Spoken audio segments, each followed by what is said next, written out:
तो देश की बहस में हम बात कर रहे हैं लखीमपुर हिंसा पर, और इसी पर बात करने के लिए मेरे साथ जुड़े हुए हैं आशुतोष, वरिष्ठ पत्रकार, मेरे साथ जुड़े हुए हैं गुरदीप सिंह साहब, कांग्रेस के राष्ट्रीय प्रवक्ता, मेरे साथ जुड़े हुए हैं जगतार सिंह बाजवा साहब, किसान नेता, मेरे साथ जुड़े हुए हैं विवेक श्रीवास्तव जी, लेफ्ट के नेता, मेरे साथ जुड़े हुए हैं अश्विनी उपाध्याय जी, सुप्रीम कोर्ट के वकील हैं, बीजेपी के नेता हैं, चूंकि सुप्रीम कोर्ट ने स्वतः संज्ञान लिया है, और मेरे साथ जुड़े हुए हैं राजेश चौधरी जो कि स्पोक्स पर्सन है यूपी बीजेपी के।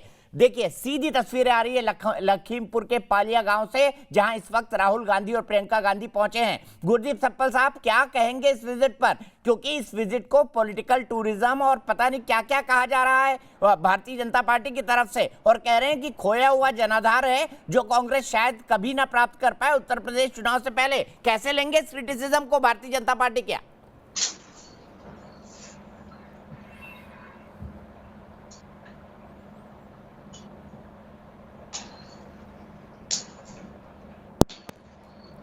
गुरदीप जी मेरी आवाज मिल रही है आपको?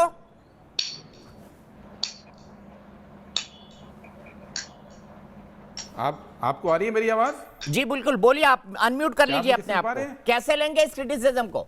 दिखाइए तस्वीरें राहुल जी और प्रियंका जी। मैं ये कह रहा हूं कि अभी दीपक जी अभी मान साहब ये कह रहे थे कि वहां पे मरने वाले लोग लोकल नहीं थे। तो ये राहुल गांधी, प्रियंका गांधी लखीमपुर में किन लोकल लोगों के घर पहुंच गए हैं सांत्वना देने और मिलने? ये लोकल लोग नहीं थे। ये तो उनकी बात यही झूठी साबित हो गई। और वैसे कोई बात नहीं है, झूठ बोलते हैं, इनका ट्विटर अकाउंट भी सस्पेंडेड है झूठ बोलने के कारण। उससे अलग हट के बात करते हैं। सवाल सिर्फ इतना सा है, टूरिज्म की बात छोड़ दीजिए। मुझे पता है यूपी सरकार ने नए नए टूरिज्म स्पॉट बनाए हैं इस देश के अंदर। उसमें उन्नाव भी आता है, उसमें हाथरस भी आता है, उसमें गोरखपुर में मनीष गुप्ता टूरिज्म के लिए गए थे, देखने गए थे, उसमें लखीमपुर भी आता है। तो टूरिज्म की बात पॉलिटिकल जुमलेबाजी में नहीं जाऊंगा। मेरा सीरियस सवाल है कि 302 में नामजद व्यक्ति जो मंत्री के बेटे हैं उनको गिरफ्तार क्यों नहीं करेगी सरकार, जबकि यही सरकार पिछले साल, इस साल जनवरी में किसान आंदोलन में एक व्यक्ति थे गुरमुख सिंह, दीपक जी, वो 3 युद्ध लड़े थे। 1962 का युद्ध, 65 का युद्ध, 71 का युद्ध, फौजी 3 युद्ध लड़े हुए। उनको कोविड वायलेशन के नाम पे किसान आंदोलन से उठा के 3 महीना जेल में बंद कर दिया। यही सरकार यूपी की नोएडा में 70 लोग पूल पार्टी करे थे, उठा के बंद कर दिया। कि यही सरकार है यूपी की जो ट्विटर पे पोस्ट करने पे बंद कर देती है। लेकिन 302 का मुकदमा जिसके अंदर वीडियो मौजूद है, जिसमें लोग मारे गए हैं, जिसके अंदर नामजद हो गए हैं, उसमें गिरफ्तारी नहीं होगी। ठीक है, जवाब ले लेते हैं। कौन सी सरकार चलाई जा रही है? ये कौन सा नियम कानून इस देश के अंदर है? ये सवाल है मेरा। ठीक है, नामजद व्यक्ति जिसके खिलाफ 302 का मुकदमा है, गिरफ्तार क्यों नहीं है, खुला क्यों घूम रहा है? राजेश चौधरी जी बताइए। केवल एफआईआर दर्ज होने से कोई भी व्यक्ति दोषी नहीं हो जाता। एफआईआर की फुल फॉर्म जानते होंगे, ये हमारे मित्र फर्स्ट लेकिन कोविड में मुकदमा दर्ज हुआ, तहरीर दी गई, उस पर मुकदमा दर्ज हुआ। सुनिए मेरी बात सुनिए, मुकदमा दर्ज हुआ, उस पर जांच हो रही है। जो व्यक्ति दोषी होगा उसको मैंने जितनी गिरफ्तारियों के किस्से सुनाए उस पे भी बोल दीजिए ना। छोटी छोटी बात पे यूपी गवर्नमेंट गिरफ्तार करती है ना। आप सुनिए ना, घर तोड़ती है, बुलडोजर चलाती है, वो क्या इन्वेस्टिगेशन के बाद चलाती है? बोलिए मेरी बात, बुलडोजर चलते हैं वो इन्वेस्टिगेशन के बाद चलते हैं। किसान सबसे पहले मांग कर रहे थे, नहीं मेरे को बताइए कि जो बुलडोजर चलते हैं वो इन्वेस्टिगेशन के बाद चलाते हैं। इसके लिए एसआईटी का गठन कर दिया गया, किसानों को मुआवजा दे दिया गया, किसान परिवारों को कोई प्रॉब्लम नहीं है। ये राजनीतिक गिद्ध हैं, ये अपनी राजनीतिक रोटियां वहां सेकना चाहते हैं। ये जलती हुई चिताओं में रोटी अपनी राजनीतिक सेकना चाहते हैं। इन्हें किसी के प्रति कोई सहानुभूति नहीं है, कोई सहानुभूति इनको नहीं है। शाहिद खान, मेरे दर्शक वाराणसी से जुड़ गए, मेरे कमेंट विवेक जी का लूंगा। शाहिद क्या कहेंगे लखीमपुर कांड पर, जल्दी से बोलिए। जी भाई साहब नमस्कार। लखीमपुर की घटना दुर्भाग्यपूर्ण घटना है, ऐसी घटना नहीं होनी चाहिए। और इस घटना ने एकदम इंसानियत को शर्मसार कर दिया है। लेकिन ये जो घटना हुई है, इसमें जो गाड़ी चला रहे हैं वो भी आपराधिक प्रवृत्ति के लोग हैं, और जो लोग बेरहमी से लोगों को मार रहे हैं वो हमारे अन्नदाता किसान नहीं हो सकता, वो भी अपराधी छवि के लोग हैं।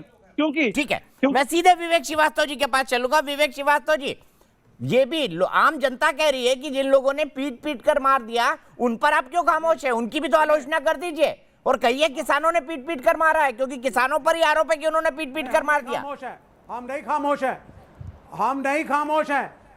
हम मॉब लिंचिंग पे खामोश नहीं है, उनको सजा उनकी जरूर गिरफ्तारी की मांग लेकिन करेंगे वो आप। वायलेंस आप उनकी इंस्टिगेट कराई गिरफ्तारी की आप मांग थी करिए सरकार ने और कि उन मंत्री लोगों के को बेटे गिरफ्तार किया ने। जाए। इट वाज एन जिन इंस्टिगेटेड लोगों ने वायलेंस। मॉब लिंचिंग की, ये मिनिस्टर का जिन बेटा लोगों ने गुंडागर्दी निर्दोष कर रहा ड्राइवर है। को, मिनिस्टर गरीब व्यक्ति को खुलेआम मार मार किसानों के के जो हाथ खिलाफ जोड़ करके आपत्तिजनक अपने भाषा का प्राणों की प्रयोग भीख मांग करते रहा हैं। था, उस व्यक्ति उनको को मार धमकाते दिया। हैं, उन कहते हैं लोगों हम के किसानों को खिलाफ देख कार्रवाई लेंगे। की आपने एक क्या बार ये भी किसी सरकार आप चैनल पे चाहते हैं इस जाकर देश के मांग अंदर की? आप जो करिए किसान आज विरोधी न्यूज़ हो, नेशन पे बैठ और करके अगर आप कि इंस्टिगेट उन करेंगे मॉब लॉन्चिंग तो करने रिएक्शन वालों होगा। को हम मैं उस गिरफ्तार रिएक्शन के किसान फेवर में नहीं हूं, मारा गया, ठीक है, लेकिन वो इसकी बाहर का शुरुआत था, भीतर का था, इसकी ठीक है। शुरुआत माननीय क्या वो मंत्री किसानों के बेटे नहीं सुपुत्र है? ने करी वो है, भारतीय जो जनता दोषी पार्टी है के कार्यकर्ता और है, उसको इसलिए वो कड़ी से दोषी कड़ी है। सजा मिलनी क्या चाहिए। भारतीय जनता पार्टी और का उसको कार्यकर्ता राजेश जी रुक जाइए, कंप्लीट करने राजेश दीजिए जी कौन विवेक को, बनाएगी? विवेक जी को बीच में नहीं। ड्राइवर को कौन कोर्ट के ठीक है, सामने अश्विनी जी, अश्विनी जी कुछ कहना चाहते हैं? अश्विनी जी, सुप्रीम कोर्ट ने भी स्वतः संज्ञान ले लिया है, क्या किसान इस बार भी सुप्रीम कोर्ट के लिए कहेंगे कि नहीं भाई सुप्रीम कोर्ट जो कह रहा है हम एग्री नहीं करते उससे, क्योंकि पिछली बार कमेटी को ठुकरा दिया था सुप्रीम कोर्ट की। दीपक जी आज स्वतः संज्ञान ले लिया है, कल माननीय चीफ जस्टिस साहब इसको सुनेंगे। आइटम नंबर 17 है, इसका मतलब 11:30 से 12 के बीच में इसमें सुनवाई होगी। बात फिर वही घूम के आती है, आखिर ये धरना प्रदर्शन किसके खिलाफ हो रहा है, जब आज की डेट में वो कानून एक डेड लेटर बन चुका है। डेड लेटर मैं कह रहा हूं, वो कानून एग्जिस्ट नहीं करता, सुप्रीम कोर्ट स्टे कर चुका है। अब तो जब दोबारा कभी स्टे खुलेगा, वो स्टे तब खुलेगा जब दोनों पक्षों की दलीलें पूरी हो जाएंगी, जब संविधान की जो वैलिडिटी टेस्ट हो रही है वो टेस्ट हो जाएगी, तब जाके उसका स्टे खुलेगा। तो हम इसलिए कह रहे हैं जब ये कानून एग्जिस्ट नहीं करता, कानून स्टे हो चुका है, कानून डेड लेटर हो चुका है, कानून लागू नहीं है, कानून तो ये हवा में विरोध हो रहा है। ये ठीक क्या है, विरोध की मैं नहीं यहीं हो- पर रुकूंगा अश्विनी विरोध जी, की नहीं अफसोस विरोध मेरे हो रहा है। पास वक्त इतना ही है, लेकिन सवाल क्या लखीमपुर कांड यूपी चुनाव का सबसे बड़ा मुद्दा बनेगा? 30% लोग कहते हैं हाँ और 70% लोग कहते हैं नहीं। फिलहाल एक ब्रेक, लेकिन न्यूज नेशन पर खबरों का सिलसिला लगातार जारी है।